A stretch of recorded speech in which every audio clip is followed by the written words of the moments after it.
What's up guys, Luke TechSpot here, and today I'm doing an updated video of my Apple collection.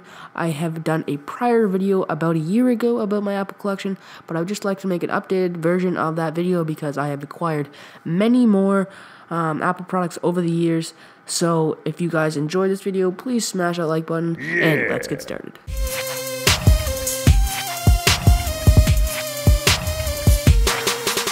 So I'm going to start off with my smallest, I guess you could say, products. So this is my, well, kind of like Apple Watch. It's actually just the iPod Nano, as you can see, 6th generation. So this is the 8 gigabytes. I've had this for a while. You've seen this in one of my other videos for the Apple Watch alternative. So this is just my Apple iPod Nano. So that's this one.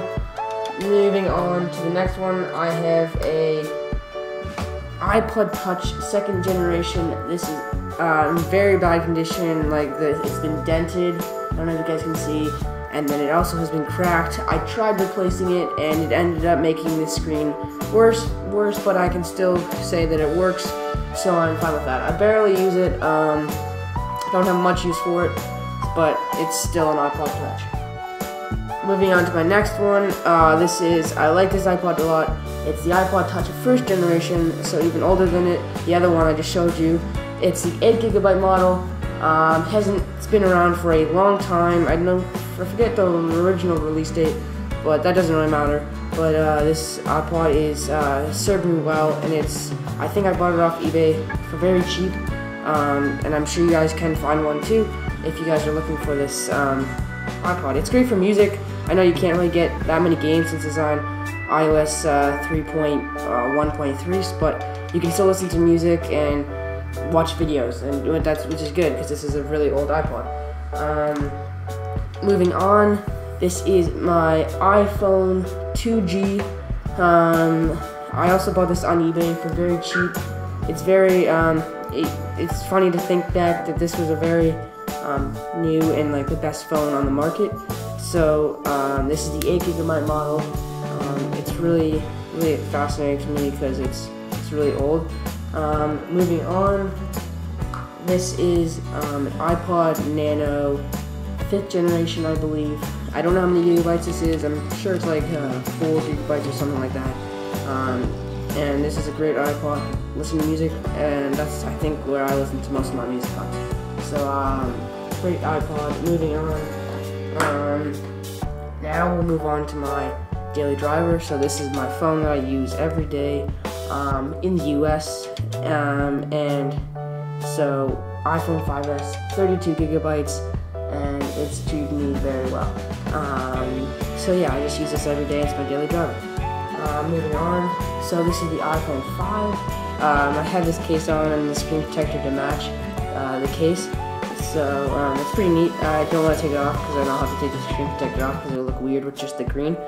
So this is the iPhone 5, 16 gigabytes. This is my Canadian phone. For you guys who don't know, I live in the US, but I moved just to the US recently. I used to live in Canada, so I go back frequently. So this is the phone I use when I go back to Canada. So this is my iPhone 5, not S, and 16 gigabyte. Moving on, this is my iPad mini with Retina display.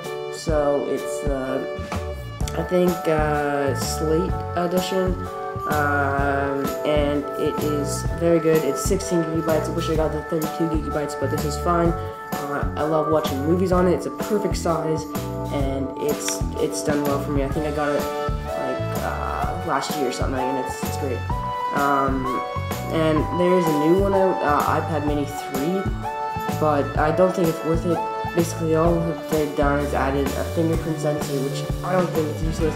I don't think it's that much better than just like entering the passcode. So, I mean, if you guys want to get the iPad mini 3, that's pretty much all what they've added since the last edition. So this is another great device I have, and I love it. Let's move on to my last product. So the last product I would like to go over is my laptop. So the one I purchased was the mid 2014 Retina MacBook Pro. Great computer. I have bought in the base model, so it has 8 gigs of RAM, I believe, and 128 gigabytes. So it's not a whole, it's just base model, but it's doing fine for me. And I mean, the only problem I'm having with it is storage. I regret buying the 128 gigabytes. I'm having to manage a lot of my storage like every single day, so it's quite annoying, but it's still doing fine. This is where I do all my editing on my YouTube videos, and this is how I upload them, so it's doing fine for me. And yeah, so this is my Apple collection updated version, so I hope you guys enjoyed, and please don't remember to smash that like button. See ya.